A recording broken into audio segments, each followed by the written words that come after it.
अगला सवाल जो आता है कि यदि कैंसर हो गया तो क्या क्या उसमें इलाज संभव है, और क्या कैंसर होने पे पैर या हाथ काट के ही हटाना पड़ता है जिसे एम्पुटेशन कहते हैं, या फिर लिम्ब साल्वेज सर्जरी की जा सकती है।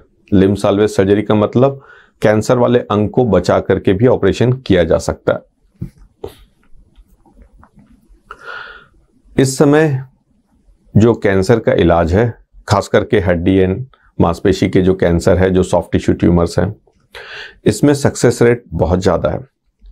और ये एक कारणों से नहीं है, कई कारण हैं जो पिछले 2 या 3 दशक में थे जिसके कारण ये सुधार हुआ है। सबसे इम्पॉर्टेंट जो कारण है, हम 70 के दशक तक इन कैंसर को हम ये समझते थे कि ऑपरेशन ही एकमात्र इलाज होता है, और यदि किसी को पैर में है या हाथ में है तो उसको हाथ को पैर को काट करके हटा दिया जाता था। परंतु फिर भी जो सक्सेस रेट थे वो काफ़ी कम थे, सिर्फ 20% लोग ही सरवाइव करते थे। मगर धीरे धीरे जैसे जैसे कीमोथेरेपी का विकास हुआ, रेडिएशन जो सिकाई है उसका विकास हुआ, हम बीमारी की बायोलॉजी को समझने लगे कि आखिर ये होता क्यों है, इसे किस तरीके से कंट्रोल कर सकते हैं, कहाँ पे जेनेटिक म्यूटेशंस हैं, कौन सी दवा किस जगह पे काम करेगी जो इस बीमारी को रोक सके। तो अभी जब हम बात करते हैं सक्सेस रेट की, क्योर रेट की, तो हम 70 to 80% में बात करते हैं।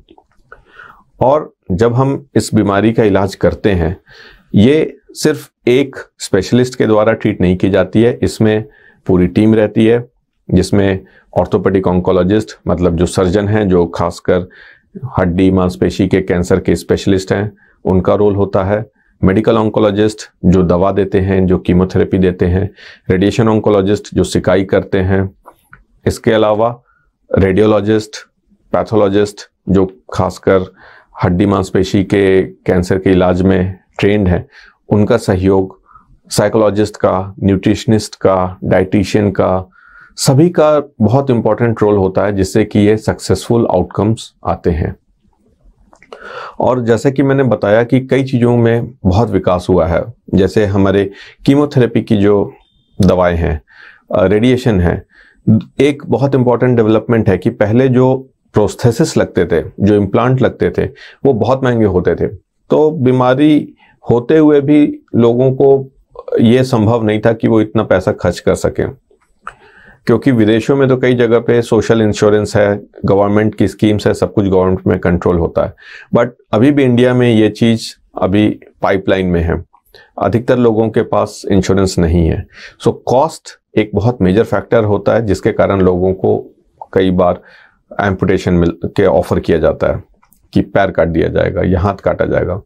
बट मैं ये बताना चाहूँगा कि अभी इंडिया में भी अपने खुद के इंडिजिनस प्रोस्थेसिस डेवलपमेंट हो रहे हैं, जो पहले कई गुना महंगे थे, अब उसके 1/10 कॉस्ट पे ये सब कुछ अवेलेबल है।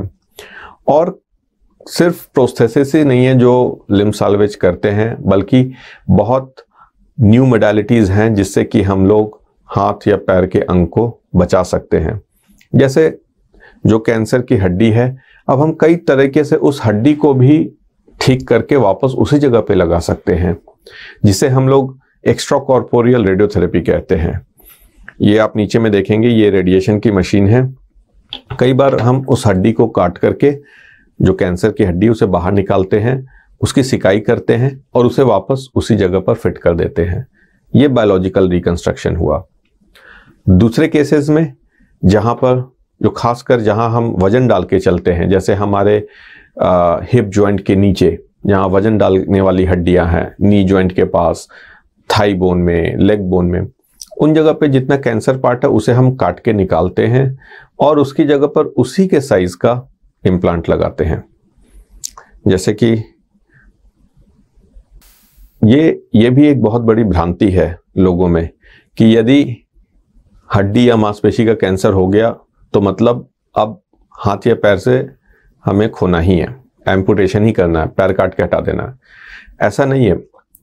अभी कई स्टडीज हुई हैं जिसने दिखाया है कि यदि कैंसर वाली हड्डी को ठीक से निकाला जाए, जिसे हम वाइड मार्जिन या सेफ मार्जिन कहते हैं, तो बीमारी को अच्छे से निकाला जा सकता है और इसके रिकरेंस का चांस, दोबारा आने का चांस भी बिल्कुल ख़त्म हो जाता है।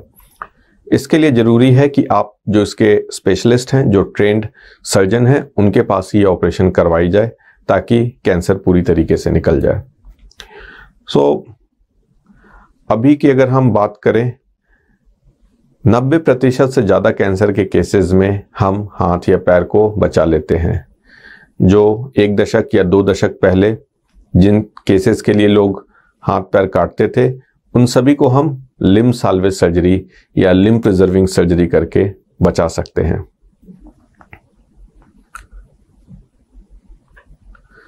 एक और लोगों के अंदर भ्रांति है कि यदि कैंसर हो गया हड्डी का, मांसपेशी के कहीं का भी, तो अब कुछ नहीं हो सकता, अब इलाज छोड़ दो, अब आप इनको बस भगवान भरोसे छोड़ दो, या आप पैलिएटिव बस इनको जो सिम्टम है उसका इलाज करो, कैंसर का क्योर नहीं हो सकता है। ये एक बहुत ही गलत धारणा है। लोगों को इस बारे में जागरूक होना बहुत ज़रूरी है। जैसे मैंने बताया कि जब तक कीमो नहीं था, डेफिनेटली जो सक्सेस रेट, जो क्योर रेट था वो काफ़ी कम था, 20% हुआ करता था। मगर जब से हमारे पास मल्टी मोडालिटी अप्रोच आ गई हैं, यानी रेडिएशन है, कीमोथेरेपी है, सर्जरी है और टारगेटेड थेरेपीज़ हैं, ये सक्सेस रेट बहुत बढ़ गया है। ये हम अब 70-80% तक हम बात करते हैं कि बीमारी को हम कंट्रोल कर सकते हैं, क्योर कर सकते हैं। बट इसके लिए ज़रूरी है कि इलाज सही जगह पर सही समय पे किया जाए, क्योंकि सक्सेस बीमारी के स्टेज के ऊपर डिपेंड करता है। जितनी जल्दी आप बीमारी को पकड़ेंगे उतना उसका सफल इलाज हो सकता है। तो इसके लिए ये जागरूकता होनी चाहिए कि इसके लक्षण क्या हैं। यदि हम इसके लक्षण दिख रहे हैं उसे नज़रअंदाज ना करें। सिंपल दवाई लेकर के भी अगर ठीक नहीं हो रहा है तो उसे ज़रूर डॉक्टर के पास दिखाएं। अभी भी मैं कई पेशेंट्स को देखता हूं जो बीमारी के सिम्टम्स के बाद 6 महीने बाद आ रहे हैं, 7 महीने बाद आ रहे हैं, कई बार 1-1 साल लेट दिखा रहे हैं।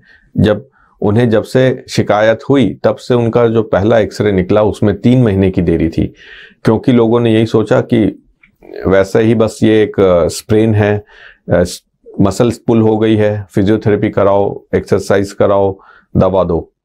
तो अगर एक बेसिक रूल हमें समझना चाहिए कि यदि कोई दर्द 2 हफ्ते में ठीक नहीं हो रहा है दवा लेकर के भी, या जो सिम्टम्स मैंने बताए, जो लक्षण बताए वो लक्षण हैं, तो उसे आगे इन्वेस्टिगेट करना चाहिए।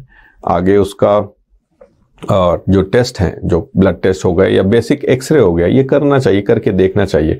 इससे हमें पता चल जाता है कि आगे बीमारी अंदर में क्या बदलाव आ रहे हैं, शरीर के अंदर क्यों ऐसा हो रहा है, वो चीज़ें क्लियर हो जाएंगी।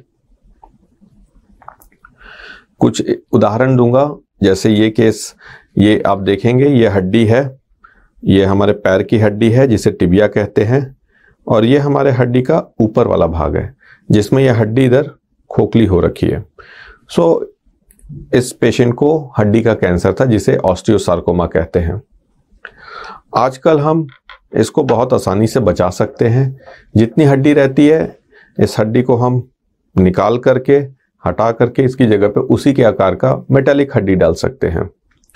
जैसे कि इसमें हमने किया था, उस हड्डी को काट के निकाला और ये आप देख रहे हैं जिस साइज की हड्डी निकली उसी के आकार का मेटालिक इम्प्लांट या प्रोस्थेसिस, इसे हम ट्यूमर प्रोस्थेसिस कहते हैं, ये डाल करके लगा सकते हैं। आगे क्या होता है, क्या पेशेंट चल फिर पाते हैं?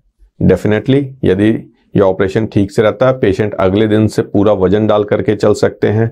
पेशेंट घुटना मोड़ करके बैठ सकते हैं, जैसे हम और आप सीढ़ियों पे चढ़ते हैं उस तरीके से चढ़ते हैं। मगर ये बदलाव एक दिन में नहीं होता है। इसके लिए हमें एक रिहैबिलिटेशन प्रोटोकॉल, जो एक्सरसाइज है, फिजियोथेरेपी है, ये करवानी पड़ती हैं।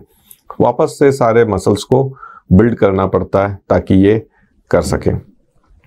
इसका मैं आपको एक उदाहरण दूंगा एक बोन मॉडल के जरिए। जैसे जो हमने लास्ट देखा था, ये केस जिसमें हमने, मान लीजिए ये ट्यूमर था और इधर हमने बायोप्सी करी और बायोप्सी में सार्कोमा आया, यानी कि हड्डी का कैंसर कंफर्म हो गया।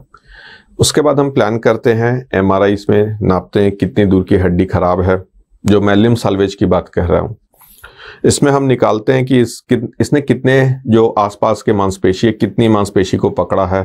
हम मिलीमीटर्स बाय मिलीमीटर्स में इसकी प्लानिंग करते हैं। कितनी हड्डी खराब हुई, ये जोड़ बच सकता है कि नहीं, क्या जोड़ को बचा के भी हम ऑपरेशन कर सकते हैं। यदि नहीं बच सकता है तो हमें ये जॉइंट रिप्लेस करना पड़ता है। सो इस केस में हमने देखा कि मान लीजिए ये हड्डी 15 सेंटीमीटर है, तो हम इसके भी 3 सेंटीमीटर ऊपर जा करके इसे हटाते हैं। हटाने के बाद हम इस हड्डी में इसी आकार का इम्प्लांट लगा सकते हैं, जैसे कि आप देख रहे हैं ये मेटालिक प्रोस्थेसिस। सो ये प्रोस्थेसिस ऐसा है जिससे कि आसानी से व्यक्ति के घुटने मोड़ सकते हैं। इसमें रोटेशन भी पॉसिबल है। जो हमारे जितने फंक्शंस होते हैं, जैसे गाड़ी चलाना, ड्राइविंग करना, सीढ़ी चढ़ना, इंक्लूडिंग डांसिंग और रिक्रिएशनल एक्टिविटी, वो सारी चीज़ें कर सकते हैं। हाँ, कुछ स्पोर्ट्स हैं उसे अवॉइड करना चाहिए, जैसे फुटबॉल हो गया, या जिसमें ज़्यादा जर्क है। एक कॉमन सेंस की बात होती है कि ऐसे कॉन्टैक्ट स्पोर्ट्स जिसमें हड्डी टूटने का या चोट लगने का डर रहता है, वो सब हमें अवॉइड करना चाहिए।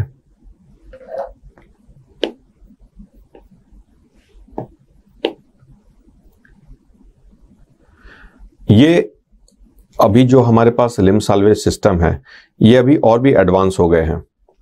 ये पहले की तरह नहीं कि सिर्फ एक जोड़ ही बदला जाता है। अब जैसे ये केस था, ये छोटा बच्चा था 14 साल का जो मेरे पास आया, जिसके पूरी जांघ की जो हड्डी है, पूरी थाई बोन, इसमें ये कैंसर था। हम देख सकते हैं मेन कैंसर तो इधर है, बट इसके अलावा जो उसमें बदलाव थे वो ऊपर तक आए हुए थे। तो इसमें हमने इनकी पूरी की पूरी हड्डी को ही बदल दिया। ये आप देख सकते हैं, ये जो ट्यूमर बाहर निकला है और बगल में ये उसी साइज का इम्प्लांट है, जिसमें हिप जॉइंट से लेके नी जॉइंट तक सब कुछ बदला गया है। इसे भी कई जगह पर बताया गया कि क्योंकि ये पूरे हड्डी को इन्वॉल्व किया है, इसे एम्पुटेशन करना पड़ेगा, जिसमें हिप जॉइंट से ही पूरा का पूरा पैर काट के निकाला जाएगा।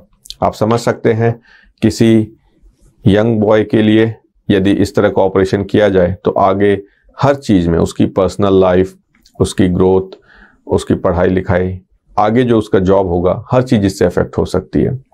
और इस संदर्भ में ये जो हमारे प्रोस्थेसिस हैं, ये इम्प्लांट्स, इसको एक बहुत ही प्रोडक्टिव लाइफ दिला सकते हैं। और ये प्रोडक्टिविटी हर चीज़ पे काउंट होती है। ऐसा नहीं कि सिर्फ उसके लाइफ में, ये अल्टीमेटली वो अपनी सोसाइटी के लिए, अपनी कंट्री के लिए भी वो बेनिफिशियल होता है, वो उसको प्रोडक्टिवली यूटिलाइज कर सकता है।